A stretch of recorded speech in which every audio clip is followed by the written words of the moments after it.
Perdón, en nombre de todos, otra vez por esta pequeña incidencia y nuestro agradecimiento tanto a ustedes por la paciencia como al doctor Pera, que se ha pegado una carrera como si tuviera 15 años para ir a casa y montar la presentación de nuevo. Bien, yo pensaba hacer una presentación por una vez un poquito más larga, contra mi costumbre, porque, bueno, tener hoy al doctor Carlos Pera aquí es un auténtico privilegio, de estas personas que, entre otras muchas, van a honrar absolutamente el programa de Arqueología Somos Todos para este año, y quería, de alguna forma, a través de él, reflejar la relevancia de estas personalidades que nos están respaldando con sus charlas, haciendo o tratando de transmitir a la sociedad cordobesa que la arqueología, al fin y al cabo, es algo transversal, que afecta a muchísimos aspectos de nuestra vida y que en realidad está entremetida y entretejida con todos los aspectos de la misma. Hablar del doctor Carlos Pera, si yo tuviera que hacer su currículum ahora aquí, entonces la conferencia la daba yo, con lo cual no pretendo, yo solo puedo decir, un poco en plan broma, que se licenció cuando yo nacía, el mismo año que yo nacía. Como verán, no lo aparenta, tiene muchos más años de los que aparenta, perdón. Él ha sido un pionero en muchísimas cosas, un hombre de prestigio internacional, del mayor prestigio que puedan imaginarse, fue el pionero de los trasplantes, no solo en España, también en Europa, incluso en América. Ha sido la primera persona que ha hecho trasplantes dobles, triples, de donante vivo, etcétera, etcétera, sobre todo de hígado, páncreas, riñón. Es un hombre que acumula todos los premios habidos y por haber, tiene el Premio Nacional de Cirugía, tiene el Premio Averroes de Oro, tiene el premio, la Fiambrera de Plata del Ateneo, forma parte del Ateneo de Sevilla, de todas las academias habidas y por haber del mundo mundial, y además es un humanista en el sentido más amplio de la palabra, porque es un gran curioso. Es de esas personas que yo le digo muchas veces de broma que cuando llegue mayor, si Dios quiere que llegue, me gustaría ser como él, porque tiene una curiosidad infinita, que nunca se le agota. Ahora se ha convertido en viajero impenitente, está en contacto permanente con África, donde no solamente va a operar y enseñar a operar de forma altruista, sino que además está aprovechando para hacer una nueva tesis doctoral. Porque además de todo esto es fotógrafo, es geógrafo, es etcétera, etcétera. Es decir, tiene, bueno, yo he consultado algunos datos, me parece que tiene algo así como cerca de 1000 publicaciones, ha dirigido no sé cuántos cientos de tesis doctorales, en fin, creo con todo eso queda un poco resumida la parte profesional. Es decir, tenemos ante nosotros hoy una auténtica personalidad en lo suyo. Pero a mí, como siempre, la que más me importa es la humana. Tenemos con nosotros a un amigo, a un hombre de una humanidad, valga la redundancia, poco común, un hombre que sin ser cordobés ha peleado y ha luchado por Córdoba en todos los aspectos, que ha llevado la medicina cordobesa a lo más alto del mundo, y desde ese punto de vista creo que Córdoba le merece cualquier tipo de homenaje que pueda hacerle. Hoy nos va a hablar de un tema en el que es experto, uno de los cientos de temas a los que se ha dedicado, que es el de la cirugía y la oftalmología en época islámica. Y bueno, yo no le robo más tiempo, solamente quiero reiterarte nuestro agradecimiento, Carlos, por el esfuerzo, por esa carrera, por haber querido prestigiar nuestro programa y sobre todo por prestigiarnos a nosotros con tu amistad. Gracias. Estupendo, muchas gracias. Bueno, le voy a meter las tijeras porque hay mucha gente que se tiene que ir, o sea que lo que no puedo cambiar es el orden de las diapositivas. Esta primera diapositiva, que me divertía mucho porque es una basmila y es la primera Zora, que se llama también Al-Fatiha, y que con ellas se suelen abrir los discursos, y por eso la he abierto, y como hace poco estuvimos aquí en un curso de caligrafía, los que estuvimos, no todos, pues es un ejemplo de caligrafía en el que representan una pera. Del libro que lo he sacado, que es un libro que me compré en Pontevedra, pues tenía 2 o 3 peras más, pero esta me gustaba mucho. Es de... Bueno, los números saben ustedes que se leen en este sentido, este se lee en este otro, de 1200, de la Égira, 1243 de la Égira. O sea que debe ser 1900, súmenle 600 y pico, porque depende de unos años a otros, pues 1900 y pico. Bueno, y con ello comenzamos. Sí.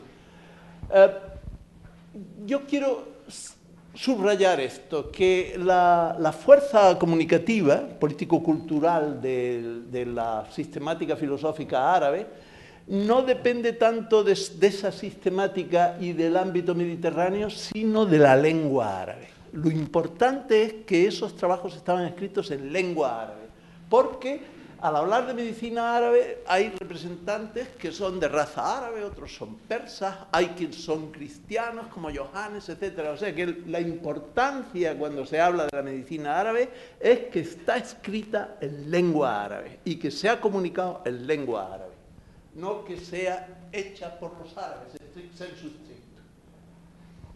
El patrimonio científico árabe, como ustedes recuerdan, se puede dividir en un periodo de recepción, de asimilación y de producción. Sí. Bueno, está ahí. La recepción está aquí recogida, las distintas fases, y lo importante es que con los abasíes ya llega toda la filosofía griega, iraní, hindú, y se concentra en la biblioteca real que construye el califa Al-Mu. En la fase de asimilación, el hecho más importante para mí es que se desplaza la cultura árabe a Occidente y concretamente a Córdoba y a Sevilla.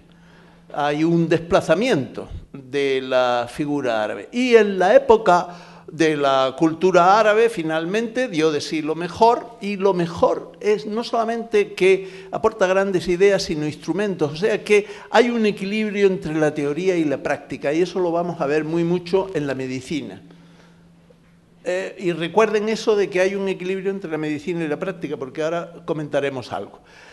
Y la sede de la primera ciencia que se desarrolló en el Al-Ándalus tuvo lugar en Córdoba, y aquí hubo un proceso de traducciones de textos latinos que los musulmanes encontraron en la península y los tradujeron al árabe, y otros que traían ya traducidos. Concretamente, uno de los que vino traducido era el texto de Paulus de Egina, que se tradujo en el Cairo en el siglo VII y que sirve de base, aunque no lo confiesa, a la obra de Albucasis. Y muchas cosas están tomadas de ahí, como no lo cita a pie de página, podríamos decir maliciosamente, es plagio.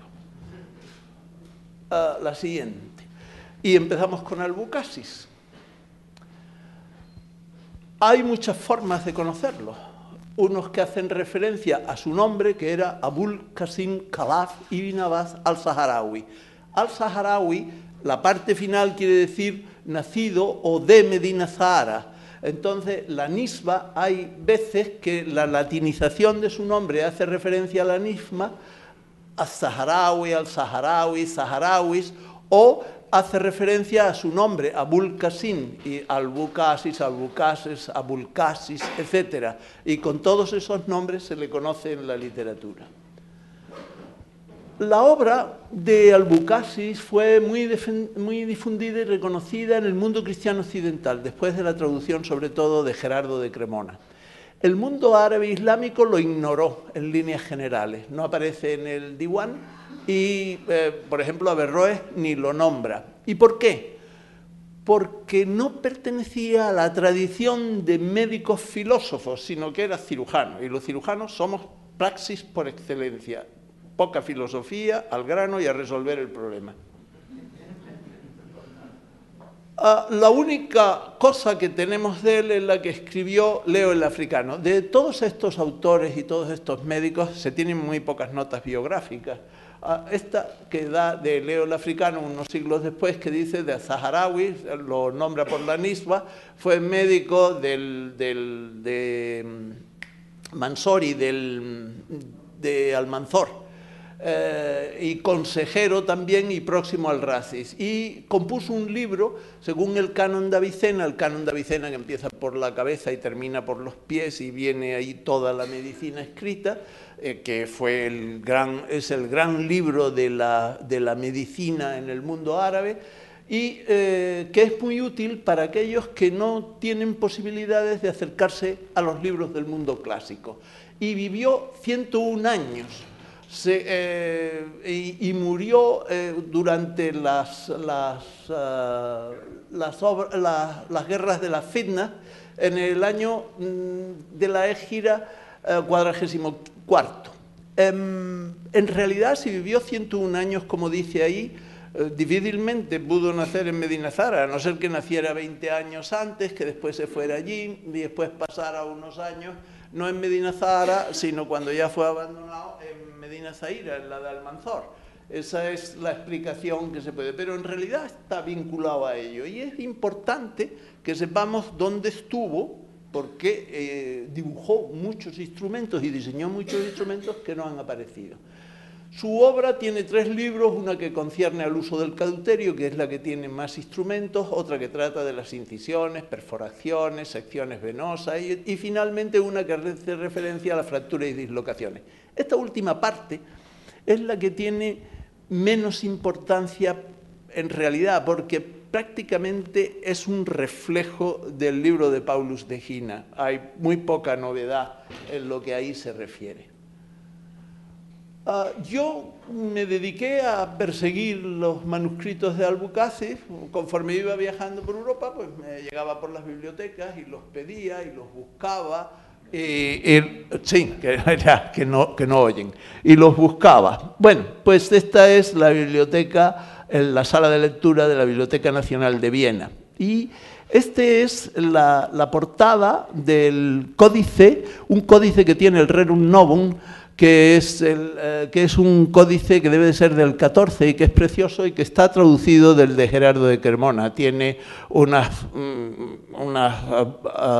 mayúsculas grandes, ocupan lo menos 9 renglones, una bufonería alrededor muy bonita y dice exactamente ahí que está hecho, la traducción del árabe es de Magister Gerardus Cremonensis, lo ven en la segunda línea, o sea que es de Gerardo de Cremona del siglo XII. Este códice tiene la curiosidad de que no tiene nada más que este dibujo, pero deja 240 huecos. Y, por ejemplo, en esta ven ustedes un hueco que queda libre para que el que compra el códice, en este caso debió de ser alguien por el tipo de letra, que es una rotunda, y eso parece que es un códice italiano. Y tiene todos los huecos estos vacíos. Y esas miniaturas, es muy importante el que aparezcan miniaturas. Cuando ven los otros códices árabes, son muy mecanicistas, van al grano, van simplemente al instrumento, al diseño. Y el instrumento, han visto que queda obviado, en cambio se centra en algo más espiritual, la relación médico-enfermo. Aparece un concepto cristiano del hecho de la medicina, lo mismo que podía ser en los famosos hospitales que había en el Renacimiento, que se apartan algo del concepto de hospital islámico del Maristat. Estos son códices que también hay en la Biblioteca de Viena, este que tiene 213 dibujos y este otro que tiene 158. Ven que son a una sola página, a veces los dibujos en 2 colores, con letra magrebí, es relativamente fácil de leer. Tienen también este códice latino y tienen también es una edición de 1500, tienen varias ediciones de 1500. En la biblioteca de Budapest fue muy divertido. Cuando fui a Budapest, pues mientras los demás veían unas cosas o se daban un paseo por el río, yo me fui a esta biblioteca. Aquel día llovía una barbaridad y cuando llego a la biblioteca, porque yo sabía que había un códice con una miniatura preciosa, y cuando llego allí, el 25 de los códices latinos, y cuando llego allí la biblioteca está cerrada. Y bueno, pues ya que he llegado hasta aquí, pues voy a pelear por entrar aquí dentro. Me llego al bar de al lado, consigo con el camarero y con el otro que me busquen el número de la universidad, llamo a la universidad, consigo hablar con la universidad, me dicen que eso depende del profesor Fulak, que el profesor Fulak está a punto de irse, me dan el número de teléfono del profesor Fulak, llamo al profesor Fulak a su casa, que estaba casi con las maletas para irse a dar una conferencia en Polonia, me dice que sí, que llame 3 veces, que él va a llamar y que me van a abrir. Y efectivamente, me fui para allá, llamé a la puerta, me abrieron y entré. Allí me había el subdirector, que era un tal Kulzar, que era el que había dado la orden de que me abrieran, que yo no lo había visto, y me atendió una señorita, una tal Klimak, no me acuerdo el apellido, Klimak, así de nombre. Y esta, pues resulta que hablaba español divinamente, porque había estado con su padre en Cuba, cuando los soviéticos y eso, y estuvo con su padre en Cuba y hablaba divinamente el español. Pues me sacaron el códice, muy pequeñito el códice, como un cuaderno, y es una monada, este que está aquí. Este que está aquí, y esas son las miniaturas que tiene. Muy estropeado, como pueden ver. No había fotografías del códice, pero me permitieron fotografiarla. Y cuando voy a empezar a fotografiar, a la tercera o a la cuarta se me acabó el carrete. Bueno, pues esta señorita encantadora me dijo, no se preocupe usted, hay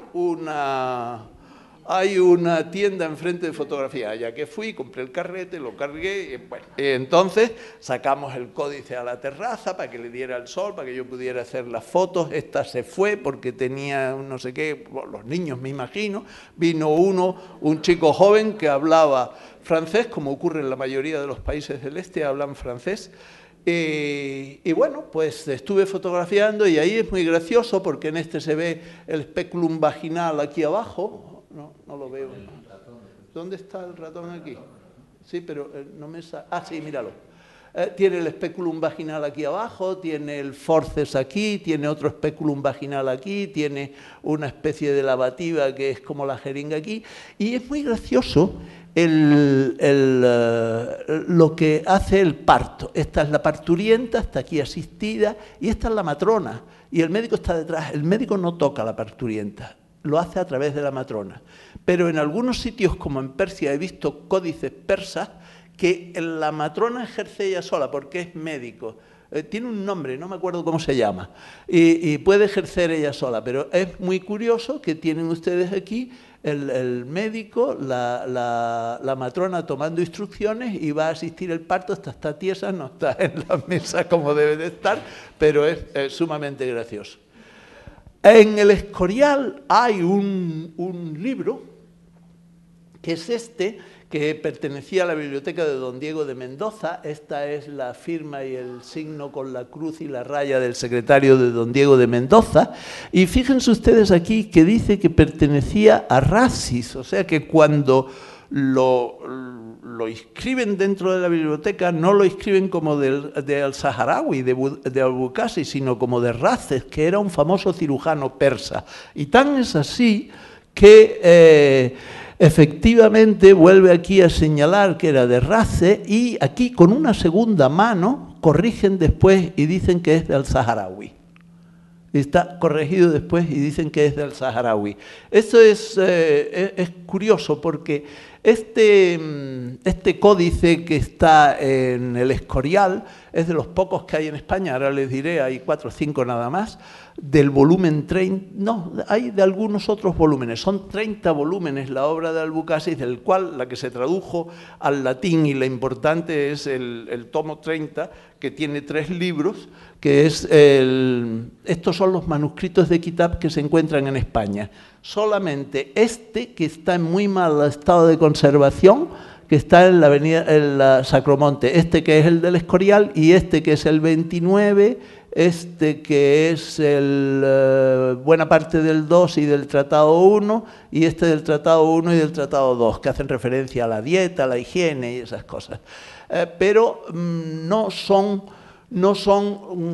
códices, están todos en muy mal estado, si lo comparamos con lo que ocurre en Viena o lo que ocurre por ahí fuera. Eso es memoria histórica española. Y este es un libro, hubo un libro que tradujeron los ingleses en el siglo XVIII, pero este es muy reciente, este es de 1973, yo lo tengo en casa. Y es una traducción a partir de un montón de 1, 2, 3, 4, 5, 6, 7 y 8 para porque es difícil traducir, porque los puntos diacríticos faltan en la mayoría de ellos y es difícil traducir del árabe. Y solamente esos que están ahí subrayados son los que están los 30 volúmenes completos. Y están dos, como lo ven, en la Suleimani de Estambul y el de abajo también en la Suleimani de Estambul. O sea que la obra de Albucasis, yo recuerdo que le propuse a la alcaldesa a Rosa Aguilar, que con vistas a que Córdoba íbamos a ser capital cultural, hacer una edición de lujo de la obra completa de Albucasis y traducirla. Hay buenos traductores de árabe en España que se dedican a la medicina, hay uno en Barcelona, hay el grupo de Granada, hay también el grupo de Sevilla que traducen bien. Y yo tenía el libro de Paulus de Gina, eso que como un regalo, una enferma que operé me dijo que me quería hacer un regalo y le dije, tradúceme del griego la obra de Paulus de Gina, y me tradujo, era catedrática de griego, y me tradujo y la tengo traducida la obra, y pensábamos hacer una cosa que quedó en proyecto y no se hizo nada.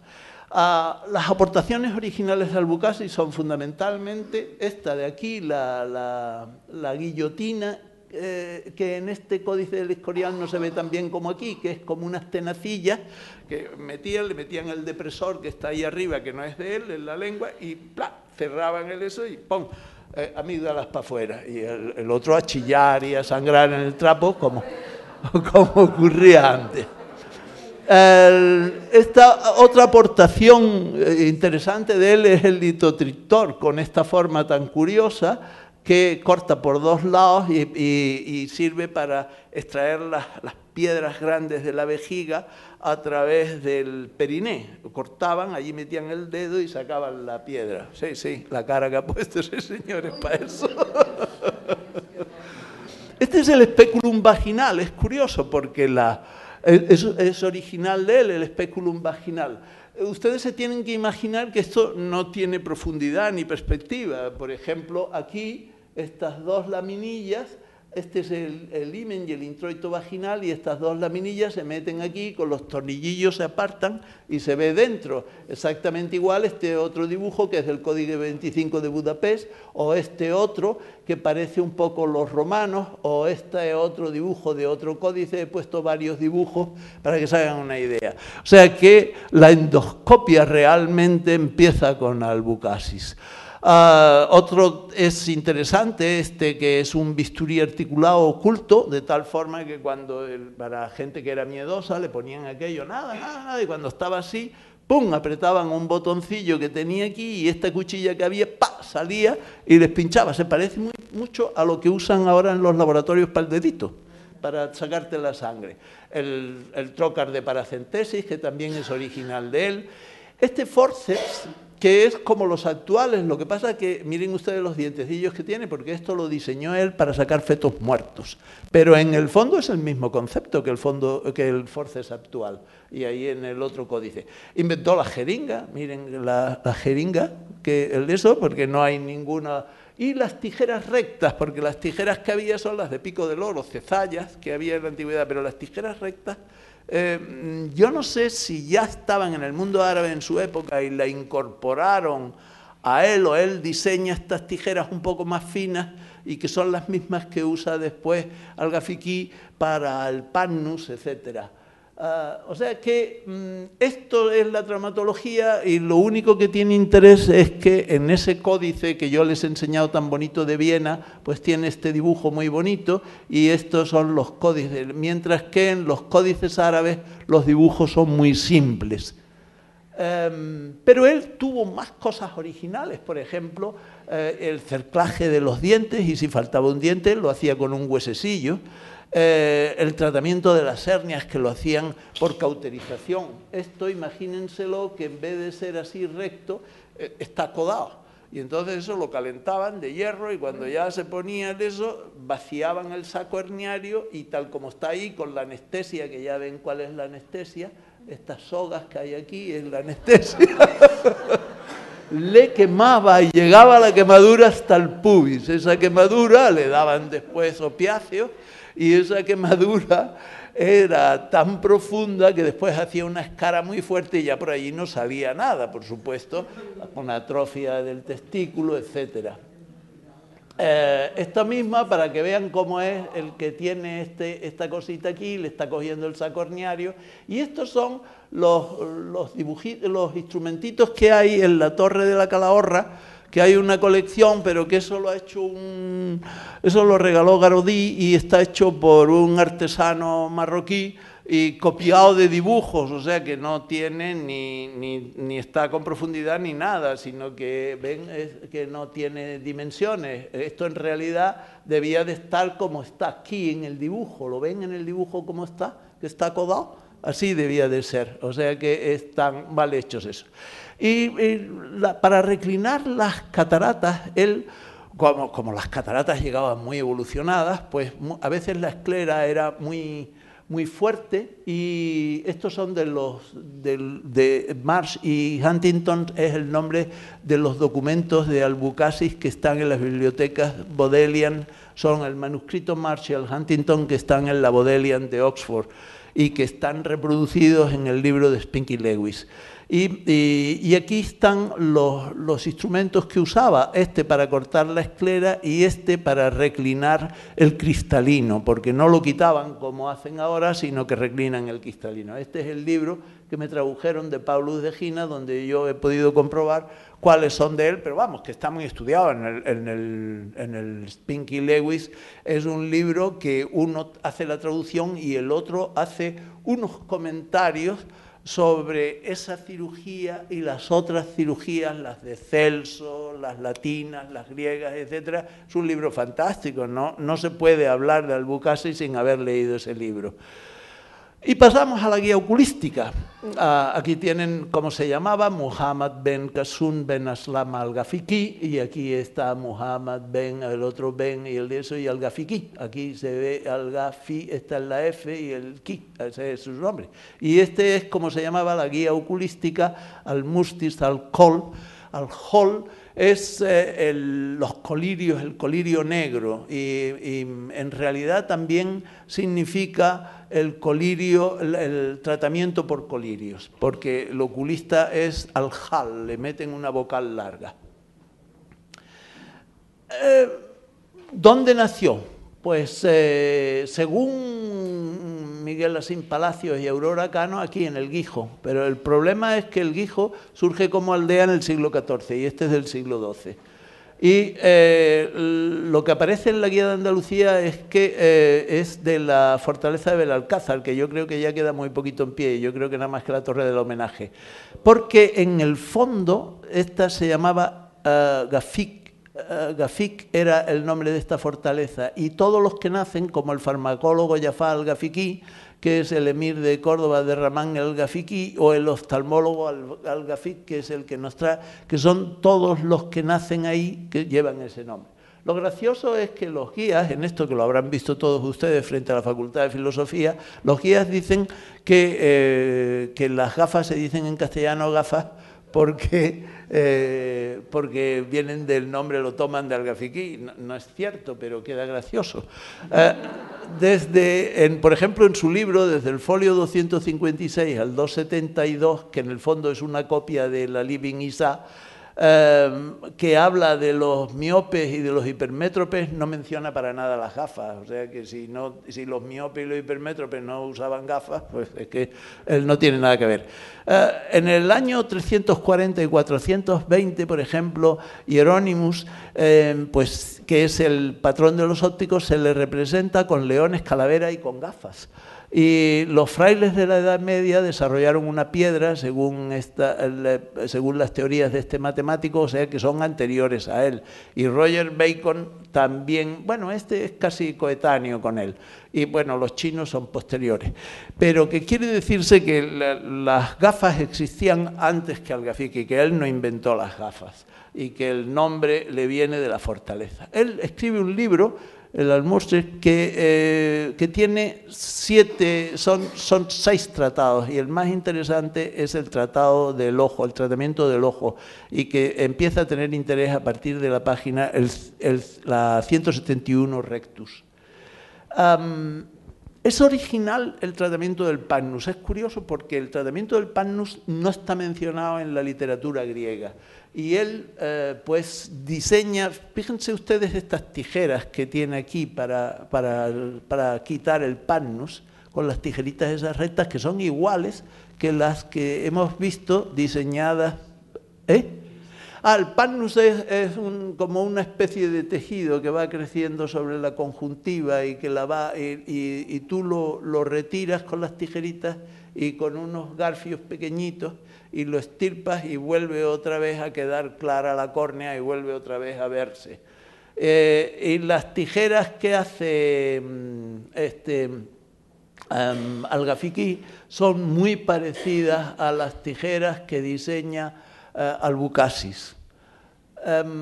Es interesante que el tratamiento de las cataratas, que las describe 5 puntos cuando la operación es útil, o sea, distinguen tipos de cataratas, porque las cataratas como nos las operan ahora, que te hacen con el faco y te lo quitan, lo importante es que no se ponga muy duro el cristalino, porque te lo puedan quitar fácil. Te lo aspiran el cristalino y después te meten una lente intraocular dentro, pero estos no, había 2 formas de hacerlas: aspirarlas como propuso Races en Irán y reclinarlas. Simplemente hacían un agujerito si la esclera estaba muy dura con el Mikda y con el Barit, quiero decir, y con el Mikda la reclinaban. Aconsejan dieta. Lo gracioso es que esta reclinación, él dice en el libro, yo lo he leído, una traducción que hay en francés, pues en castellano no he visto ninguna, que contraindica, te dice, por ejemplo, cómo se tiene que poner el enfermo, que se tiene que estar sentadito delante tuya, que le tiene que dar el sol para que esté delante, para que se le dilate la pupila con la luz muy grande, al revés, ponerlo para que se le dilate la pupila, y después que los días no sean ventosos, para que se vaya a poner con el polvo, como le tiene que hacer una incisión, se le vaya a infectar el ojo. Tienen mucho cuidado con todas esas cosas. Y acompaña el dibujo de los instrumentos. Los otros autores, por ejemplo, Albucasis también recomienda la reclinación, pero él conocía la aspiración de la aguja. Yo he leído el libro en el Spink Lewis y tuve la curiosidad de leerme el libro entero, y cuando leí las cataratas no menciona Races, pero sí dice: me dicen que hay un médico en Irak que las aspira con una aguja. Y él había puesto la jeringa, o sea que más o menos tenía las nociones de cómo hacerlo. Él lo tenía. Pero la distiquiasis, que sí es muy original de Al-Ghafiqi y Ibn Wafid, son los únicos que proponen un tratamiento médico, porque la distiquiasis es cuando salen las pestañas por dentro y se araña la córnea. Lo habrán visto en los perros. Es muy frecuente que perros de ciertas razas se le clavan las pestañas dentro, que le sale una segunda línea, o a veces son poquitas y a veces son. Y entonces,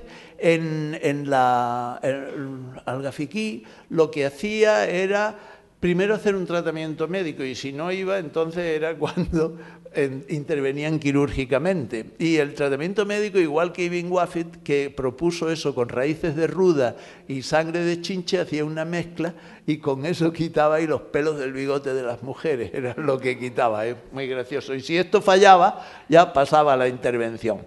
La intervención lo que hacían era con este cauterio finito, que está aquí en forma de agujilla, porque lo otro es complicado de que ustedes se lo imaginen, lo del asa, del hilo que hacía Al-Ghafiqi, eso. Con eso lo que hacían es vertían el párpado y le tiraban con una pincita y lo iban quemando. Y procuraban que fueran pocas, porque claro, para ir quemoteando todo eso, pues. Y cuando eran muchos, era prácticamente una hilera, lo que hacían era, volvían el párpado, hacían una incisión a lo largo del párpado y la parte de abajo la cogían entre estas 2 cañitas y apretaban, se necrosaba, esa parte se caía y lavaban, por supuesto, el ojo con clara de huevo. Le daban y unas cosas refrescantes para que no se les... Y quedaba, pues una forma de tratar y quitar la segunda fila de pestañas que aparecía. Max Meyerhoff, que es el que tradujo al francés, Max Meyerhoff era un oculista francés que ejerció a finales del 19, principios del 20 en el Cairo y tradujo la obra de Al-Ghafiqi y de Al-Mausli y de algunos otros al esto. Y dice esa frase: se puede afirmar que durante la Edad Media los médicos europeos no crearon un solo tratado de oftalmología comparado al de los árabes. Pero yo creo que lo que más le va a gustar a mi amigo Desiderio, que ya lo oyó una vez, es esto. ¿Cuáles son los aspectos arqueológicos? Pues tenemos los manuscritos que lo hemos visto y los hallazgos arqueológicos, instrumentos en nuestro caso, porque son cirujanos. ¿Qué rastro han dejado? Y entonces, ¿qué hay que buscar y dónde buscarlo? Ya han visto ustedes los instrumentos, los dibujitos, el tipo de instrumentos y dónde hay que buscarlo. Aquí, en Córdoba. Pues aquí hay que buscarlo en Medina Zahara, porque nosotros sabemos que en Medina Zahara había una farmacia. Pena que se haya ido Antonio, porque no sé dónde estaba esa farmacia. Y si había una farmacia, había médicos, porque médico, farmacéutico y hasta las pastas estéticas y eso los hacían siempre los mismos. Y en el yacimiento de Cercadilla, cerca de San Aciclo, había y vivía un médico cristiano, pero que lo que no me acuerdo el nombre de él exactamente, que era la casa de él y que allí teóricamente debía de haber instrumentos de esto porque se había... Y después, hospitales propiamente dicho, es el primero que aparece en Andalucía, hospitales en el sentido de Bagdad, el Maristán granadino del siglo XIV, o sea, muy posterior, y aquí no tenemos Maristán, o sea que aquí hay que buscar, aquí, y dicen que Albucasis fue médico de Almanzor, luego cuando aparezca la villa de Almanzor a lo mejor buscarlo, pero yo creo que no va a aparecer nada y se tendrá que acordar Desiderio porque lo discutimos por qué no aparece nada, por qué no se encuentran. Primero, el estudio del instrumentum en este aspecto en arqueología ha sido pospuesto por razones que no vamos a entrar. Y los materiales. ¿Qué materiales usaban para los cauterios fundamentalmente? Pues había quien usaba el oro y eso, pero a Albucasis le gustaba el hierro. El oro funde enseguida y no va bien. El hierro, en cambio, primero se pone rojo y cauteriza y después se pone amarillo cuando está muy caliente y entonces sirve para incidir y lo usaban como bisturí para incidir abscesos y esas cosas. Bueno, plomo, que nada, eso se pierde, el latón y el bronce también se pierde. ¿Y qué es lo que pasa con los problemas de conservación? Bueno, el oro, el espolio, claro. El hierro. El hierro se conserva en las concreciones y se va afinando el alma metálica. Hoy día hay técnicas buenas para recuperar las concreciones, pero hace unos años no.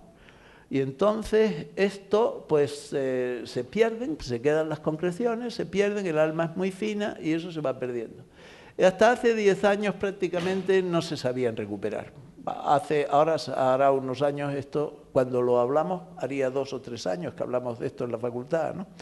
Y el pH del terreno, con los productos químicos, los abonos y sobre todo las deyecciones, ustedes saben que las deyecciones de los animales convierten el terreno en terreno ácido, las tierras son ácidas y entonces ya pues todavía se pierde más. Y entonces esa es una de las razones por las que no aparecen. Otros problemas, bueno, es de conservación. Y el otro problema es la identificación. La identificación porque son instrumentos que son muy parecidos a los que tenemos en la vida cotidiana. Son de hierro y son los mangos de madera y eso, la madera se pudre. Y miren, por ejemplo, esta tijera, esta es una foto de esta tijera, esta me la cedió Camino, esto es de Cercadilla. Y esta tijera es exactamente igual que las que diseña él.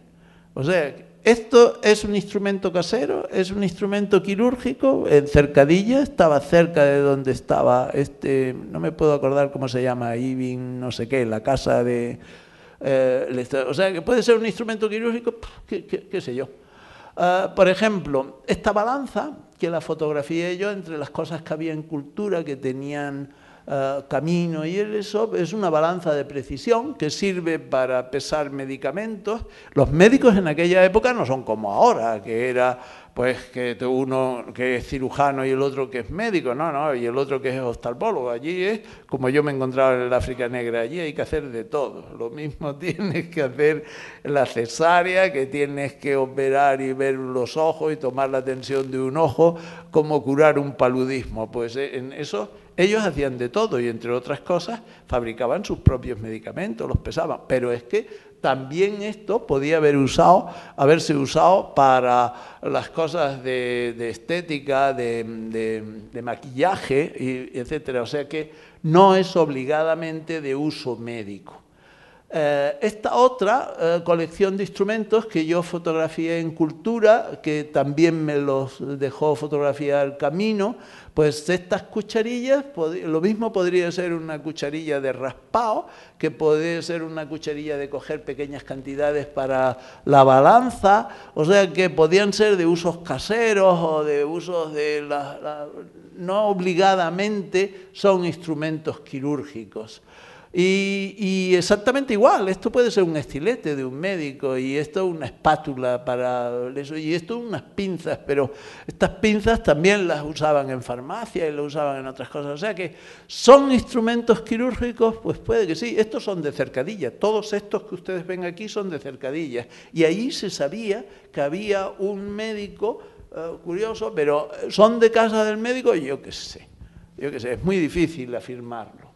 Después, estos otros que están tomados del libro de Spinky Lewis, esta fotografía, esto es un mango de madera y esto de hierro, que usaban estos serruchos y estas tijeras para coger, lo mismo te puede servir para coger cisco que para coger una madera caliente. O sea que pueden ser instrumentos quirúrgicos o, por el contrario, pueden ser instrumentos de la vida corriente. O sea que es muy difícil buscarla eso y por lo tanto habrá que seguir buscando. Muchas gracias.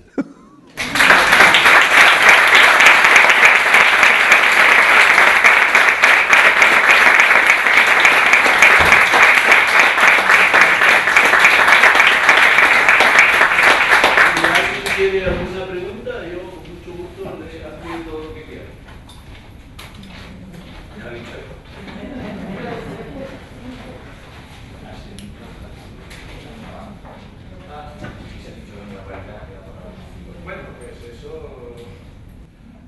Bueno, la pronunciación mía árabe no es muy correcta, pero va. ¿Alguna pregunta? ¿Alguien quiere decir? Yo quería hacerte un comentario, no una pregunta. Ahora, que la verdad es que yo siempre reconozco que lo que me ha interesado de la cultura árabe ha sido pues, lo natural, la arquitectura, la decoración, el trabajo ese increíble el trabajo increíble que hacían con las piezas, esa belleza que dieron a la geometría, la repetición. Pero después de conocerte a ti, te conozco hace muchos años, pero después que tú empezaras a calentar la cabeza con el libro que estabas escribiendo, de Lucas, me entró la curiosidad por saber que era un poco más de la cultura, aparte de lo que ya sabemos todos. Y una de las cosas que me ha llamado la atención es que hay tanto escrito en árabe sobre temas científicos que no están traducidos, que por lo visto se conoce una cantidad muy pequeña de lo que realmente era la ciencia en el mundo islámico, sobre todo el mundo árabe. Efectivamente, el árabe ya sabemos que fue el vehículo de la civilización árabe, no tiene que ver con que fueran árabes, eran persas, He querido insistir en eso. Y hebreo, por ejemplo, Maimónides, todo su obra la escribió en árabe, por lo tanto eso es una verdad. Entonces yo lo que quería preguntarte, tú cuando has estado intentando, te has encontrado con sorpresas, no digo yo de científicos cordobeses, sino en general, de científicos en la época de esplendor del mundo árabe, la Edad Media. Yo creo que esa pregunta que tú te haces, yo creo que la respuesta la tienes que encontrar en la historia del monasterio del Escorial. El monasterio del Escorial empieza Carlos V y después es Felipe II quien lo llega y es la primera biblioteca pública del mundo occidental, del mundo moderno, del mundo europeo. Y en esa biblioteca del Escorial los primeros fondos, los fondos antiguos, empezaron a buscarlos, a traerlos de ahí y gran parte de ellos son de la biblioteca de don Diego de Mendoza. No del que sale en la peliculita esta de Isabel la Católica ahora, sino un sucesor de él que fue embajador en Viena, y entonces don Diego de Mendoza había contraído grandes deudas con la corona. Y Felipe II le hizo un trato y le dije: te condono tus deudas y me quedo con tu biblioteca. Don Diego de Mendoza fue un hombre que recopiló todos los manuscritos árabes que pudo, porque cuando andaba por Murcia y todo lo que se llevó de Granada. Pero en Granada hubo un personaje de la historia de España, que es el cardenal Cisneros, que en la plaza de Villarrambla organizó una gran hoguera y quemó todos los manuscritos infieles, y quedaron muy pocos manuscritos. Los que no purificó el fuego en aquella ocasión, los purificaron los incendios de la biblioteca del Escorial, sobre todo el gran incendio de 1670. En el gran incendio de 1670 se quemaron muchísimos manuscritos y se dañaron. Por ejemplo, el que tiene el monasterio del Escorial de Albucasis, si lo tienes en tu mano es pequeñito, y si lo tienes en tu mano verás que está encuadernado en un desorden terrible, y ya no lo van a encuadernar de nuevo porque tiene la gracia de que está todo desordenado. Faltan capítulos, falta toda la traumatología, faltan partes de entrada y está todo desordenado. Yo tengo un artículo en donde digo el orden, que eso lo tomé de Aurora Cano, que lo tiene muy bien estudiado ese manuscrito. Y ese manuscrito y el otro manuscrito, que también, bueno, tiene hojas dañadas por el agua, porque cuando echaban agua, tú sabes que el agua estropea mucho el papel.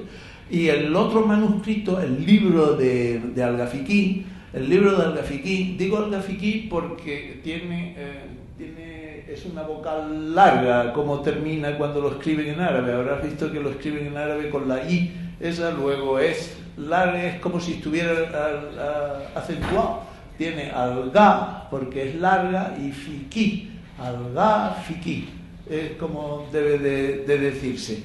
Y en ese libro también faltan 2 páginas al principio.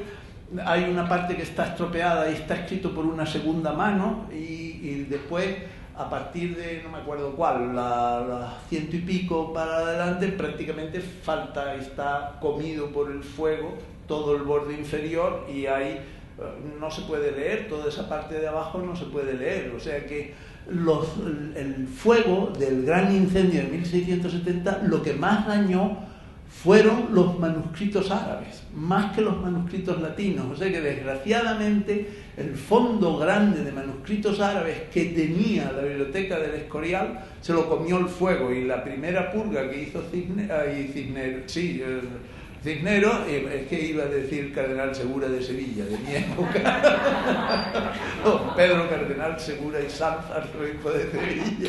Bueno, pues Cisneros hizo la primera purga de fuego y la segunda fue esa. Yo creo que por eso hay tan pocos y están todos muy deteriorados. Esa diapo que te puse antes, esa me la pasaron de Granada.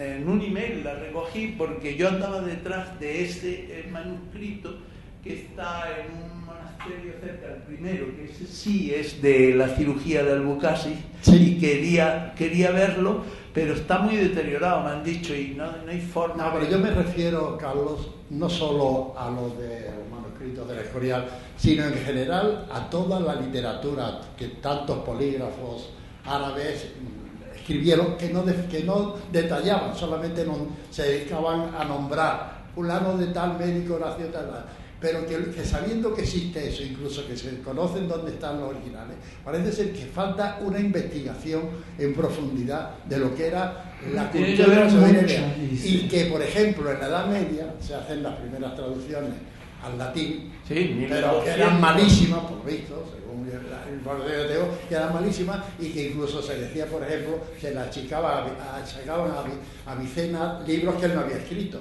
Aparte que había una ahí tienes un ejemplo. Se le decía que era de Races y después se vio que era de Saharaui, que lo vieron igual que lo hemos visto mucho por los dibujos. Yo te cuento lo que me ocurrió porque a los que nos gustan los manuscritos y los libros antiguos, y eso a ti te gustan y a mí me gusta y tú lo sabes porque me regalaste un libro precioso de Darwin, una primera edición de Darwin en castellano, la primera traducción, pues los libros te gusta tocarlos y tenerlos en la mano. Y yo te puedo decir que, por ejemplo, cuando estuve en esa biblioteca de Budapest, pues ahí ni me pidieron pasaporte, ni me pidieron nada. Allí lo daban y lo pasaban como aquí en la biblioteca de los Carmelitas, que tienen incunables y que te los cogen así con la mano y te pasan las hojas y tú te quedas horrorizado. Y cuando yo llegué, por eso dicen que si los roban o no los roban, en Budapest, cuando fui a devolver el libro, se habían ido todos a comer y allí no quedaba nadie. Y yo no sabía qué hacer. Yo me podía haber metido el manuscrito en eso y haberme largado. Yo al día siguiente me iba de Budapest, nadie me pidió un pasaporte ni eso. Sabían que era un señor que dijo que era médico y que vino aquí. O podía haber sacado una cuchilla o simplemente hacer así y haberme llevado una lámina. Te quería hacer otra pregunta. No, te digo. Yo te quería hacer otra pregunta. Y además quería también a ver qué opinaba Desiderio. Una de las cosas que me ha llamado la atención es que parece ser que el libro sagrado de los islamitas, de los musulmanes, el Corán, que hoy día es una especie de libro que te organiza y te define todo, en aquella época parece ser que no había nada que en el libro, por lo menos que encontrasen los grandes doctores del libro, estudiosos del libro, que prohibiesen la investigación científica, incluso la investigación del cuerpo humano. Eso me ha llamado la atención. Porque no creo que se dedicara a eso, porque Mahoma cuando escribió aquello... No, pero Mahoma no ponía... Mahoma seguro que no, pero luego la interpretación que han hecho en la época reciente eso depende de las distintas escuelas. No, porque incluso hubo un escritor que dijo la cultura islámica, la ciencia islámica progresó a pesar del libro, a pesar del Corán. Y luego la rebatieron diciendo, no, es que el Corán no dice nada que se oponga a la investigación. Incluso en muchos aspectos... Te voy a decir, no creo, porque en aquella época tú sabes que las traducciones que hacían de obras científicas, primero las traducía el que sabía, el siriaco, el que fuera, que sabía árabe y sabía el griego y era el que hacía la traducción. Y después los hombres de ciencia cogían esas traducciones y las leían y las acoplaban en eso, con lo cual quizás la pura ciencia también estaba pasada por el otro que veía lo que leía, una traducción al pie de la letra de una persona que no sabe medicina o astronomía o matemáticas o la astronomía. Hay muchos libros de astronomía muy interesantes y diseñaron muchos instrumentos y fueron buenos navegantes, el astrolabium, por ejemplo, pero que depende mucho después, mientras que las correcciones y las traducciones al latín de los libros árabes que se hicieron en la península, me parece a mí que no están pasados después por personas, por hombres de ciencia y eso. Por eso el Pinky Lewis es tan fantástico, porque traduce la obra de cirugía de Al-Bukhari de 7 textos distintos, entre ellos uno de un judío escrito en árabe, y a casi todos, a uno le faltan los puntos diacríticos, a otro, y hace un análisis y hace el estudio que te viene en la página en la que te dice cómo lo ha traducido. Es fantástico, lo hace Pinky Lewis. Después, que es un hombre muy docto en historia de la medicina y en la medicina grecorromana, pues te va haciendo la comparación de lo que allí había, de lo que habían tomado, de lo que no habían tomado. El libro de Pinky Lewis es un tocho grande, pero te lo lees con facilidad porque los capítulos... ¿Está traducido? Está traducido, está en inglés. No, al castellano no, y además está agotado. Pues el por qué lo tengo yo tiene toda la gracia. Escriben la gente del National Geographic, mandan aquí un fotógrafo que se llamaba James Stewart. No, ese es el actor. No me acuerdo, Stewart o no sé qué. Stewart, Frank Stewart o algo así. Y era un fotógrafo, un freelance, y era geógrafo de profesión, y era fotógrafo freelance. Y lo mandan aquí, la universidad me lo manda a mí, que quería hacer cosas de Albucasis y ver instrumentos de Albucasis. Bueno, pues yo lo llevo, él está por aquí. Venía a casa a cenar porque se ahorraba la cena, venía a casa y charlábamos. Yo me lo pasaba muy bien con él, era un hombre muy agudo que tenía una conversación. Y total, que cuando se fue me dice, ¿qué puedo hacer por ti? Que me gustaría agradecerte eso. Y digo, pues búscame este libro, el Spinky Lewis, que sé que está en la Facultad de Medicina, pero que yo lo he buscado, lo he chuleteado por todas esas bibliotecas que te buscan libros antiguos y no lo encuentro. Y me olvidé de aquello. Y 3 o 4 meses más tarde recibo una carta diciendo que han localizado un libro en Memphis que tiene estas y estas características y que si es, y le digo, ese es, mándemelo usted, mándemelo contra reembolso. Me mandan el libro y me venía con una carta de la editorial, del editor en jefe, que me lo regalaba por las atenciones que había tenido con todos estos que habían hecho eso, y es un libro que tengo regalado por la National Geographic, que me encanta. Una preguntilla que a lo mejor ya está respondida, pero a la hora de estudiar la influencia de Albucasis y el graffiti, han sido cirujanos que con el tiempo se ha recuperado, se ha visto su auténtica importancia o tuvieron su impacto en la época. Ya. Al graffiti, bueno, ya lo tienes, lo que dicen estos, lo que dice un oftalmólogo como ese oftalmólogo francés, pero de Albucasis te voy a decir, la traducción de Albucasis al latín, que es de 1200 y pico, de la época de la Escuela de Traductores de Toledo, esa se ha ido recopilando, y yo tengo un Fabricio de Aquapendente, no en latín, sino que lo tengo la primera edición vernácula al francés antiguo, que eso debe de ser del siglo XVIII, y está citado Albucasis. O sea que Albucasis estuvo presente en las obras de cirugía hasta bien pasado el Renacimiento y casi llega hasta el siglo XVII y siglo XVIII, porque es 1700, y siguen citando a Albucasis, citaban también a Celso y eso. O sea que en realidad la cirugía como tal no llega a desarrollarse hasta el siglo XIX, que aparece la anestesia, la lucha contra la infección, y mientras tanto, pues sí, ponían las tablillas, estaban en manos de los barberos. O sea que, y no tenía prestigio porque no eran médicos filósofos, y de repente la cirugía pega un vuelco y aparece la cirugía moderna, se suprime la barrera del dolor, se conoce el cuerpo humano, porque la anatomía que ellos sabían era una anatomía analógica. Lo más divertido del libro de Albucasis son las recomendaciones que le hace a sus discípulos en la entrada de ese libro de cirugía, cuando les dice que, porque hacían lo del cauterio, y él decía, el cauterio es lo último, como diciendo, eso no sirve para nada, eso lo hacen ustedes como última cosa. Cuando había yo me he encontrado todavía en Tánger, cuando iba a operar a Tánger y eso, hubo una mujer que me trajeron que tenía, para operar de vesícula por la paroscopia cuando les estaba enseñando, y tenía unas cicatrices en el vientre que yo digo, ¿la han operado por la paroscopia? Y me dicen, no, son incisiones de cauterio que le han hecho para curarle la colecistitis con incisiones con quemaduras de cauterio. Y también he visto mucho en África, en los bocios, por ejemplo, muchos cortecitos con una cuchillita fina por encima, que son como de cauterios o de cuchillitas para curarle la enfermedad del bocio. O sea que ese tipo de medicina estaba y ha llegado casi a nuestros días. No sirve para nada, pero tiene un cierto fundamento el cauterio en la acupuntura de los chinos, que también llega hasta nuestros días. O sea que hay algo. Bueno, fe. ¿Alguna pregunta más? Yo, para terminar ya, si les parece, si no hay ninguna más, sí, yo sí quería hacerte una, para no nos sueltes, que no sé hasta qué punto se puede responder, porque en parte lo has hecho a través del análisis del instrumental y todo esto. ¿Hasta qué punto, para la redundancia, la medicina islámica es original y cuánto crees tú que debe a la medicina clásica?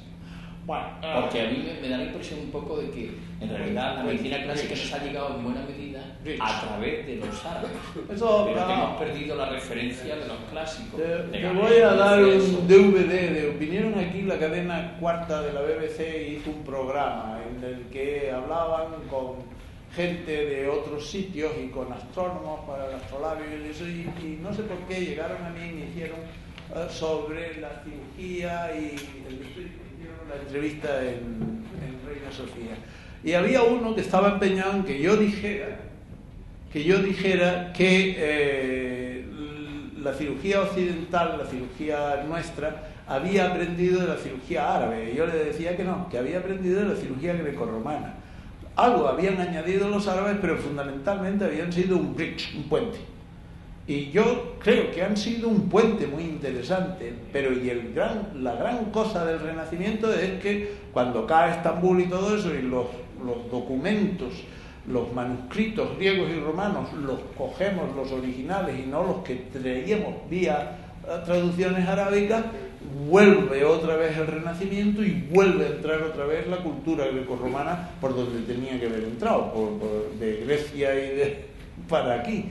Yo no lo sé, tienen muchas aportaciones, tienen aportaciones en astronomía, tú no los puedes minorizar, pero todos vamos aportando y yo creo que eso que nos copiamos unos a otros, el problema que tiene es que llevamos los errores hacia adelante y en cadena. ¿Cuántas veces no te has sorprendido y de repente te quedas parado y esto será verdad y te pones a verlo y no lo es? O sea que sí que hay y se arrastra de uno a otro y arrastramos, pero que hay cosas originales en este hombre, las tenacillas para eso, la jeringa, la idea de la jeringa. Bueno, pero que eso llegó después a Occidente, o sea que todos esos diseños, lo interesante en la obra de Albucasis es el equilibrio que hay entre lo práctico y lo otro, pero que tiene mucho de práctico, mientras que si tú lees todas las obras de Averroes o de Maimónides, eso tiene más de filosofía que de medicina, de eso hoy día no queda prácticamente nada. Yo de Averroes lo que más me gustó fue cuando le oí decir que una cosa muy buena era los huevos fritos. No dijo con jamón, pero eso lo dice, está escrito en una de las triacas esas que tiene. Los huevos fritos los recomienda, claro. Precisamente el vehículo, la lengua. Es la lengua. Claro, es la lengua. Transmitió toda la cultura. Sí. La griega, la helénica. Llevas razón. Luego fue el latín. Llevas razón, si tú lees lo que ha sido la cultura árabe antes de los otomanos y después de los otomanos, verás que lo que es la península de Arabia tiene muy poca importancia en contraposición a lo que fue el mundo siriaco y el mundo persa, hindú y todo el greco-romano y eso, que ahí es donde estaba la cultura árabe, como lo que son los Emiratos. Bueno, en el desierto no hay nada, pero lo que son los Emiratos, el Yemen y todo eso, yo creo que no han tenido la trascendencia. La lengua sí. La lengua yo creo que, y además cualquiera que se haya asomado a la gramática árabe verá que es una belleza increíble. La lengua, y yo creo también, Carlos, que el respeto que tenían los científicos, los sabios de aquella época, por la cultura griega. Y para ellos Aristóteles, Eratóstenes, eran todos una persona, y además ellos admiraban mucho la universalidad, que sabían de todo, porque el árabe hablaba mucho la ciencia completa, como una integrada, ¿no? Integrada, claro, llevas toda la razón. Y yo creo que el gran ejemplo debió de ser la biblioteca esa que hicieron los abasíes en Bagdad, que esa biblioteca debió de ser fantástica. Yo no sé lo que habrán quedado de todas esas cosas, porque pero eso es una realidad, lo que dices es una realidad. Y ellos tenían una gran predilección por la cultura griega.